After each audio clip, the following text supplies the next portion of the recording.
జగన్మోహన్ రెడ్డి గారు నిన్న press meet పెట్టి టెండర్లు లేవు, ఏమీ లేవు, ఆయన ఇష్టం వచ్చినట్టు ప్రభుత్వ భూముల దోపిడీకి పాల్పడతా ఉన్నాడు అని చెప్పేసి ఆయన గురించి ఆయనే మాట్లాడుకుంటూ ఉండేటటువంటి సందర్భాన్ని మీకు చూపించడం కోసం అని చెప్పేసి ప్రత్యేకంగా వీడియో తయారు చేశామన్నమాట.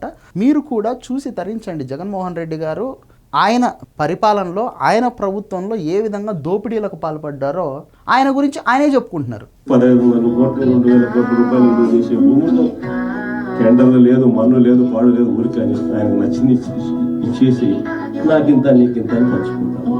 తనకు ప్రజలు ఇచ్చినటువంటి అధికారాన్ని దుర్వినియోగం చేసుకుంటూ నియోజకవర్గానికి ఒక ప్యాలెస్ని కట్టుకున్నటువంటి జగన్మోహన్ రెడ్డి గారు ఈరోజు కూటమి ప్రభుత్వంలో అభివృద్ధి కోసం వస్తున్నటువంటి ఈ కంపెనీలకు భూములని కూటమి ప్రభుత్వం ఇస్తూ ఉంటే దానిని దోపిడీ అని చెప్పేసి మాట్లాడుతూ ఉండేటటువంటి పరిస్థితి.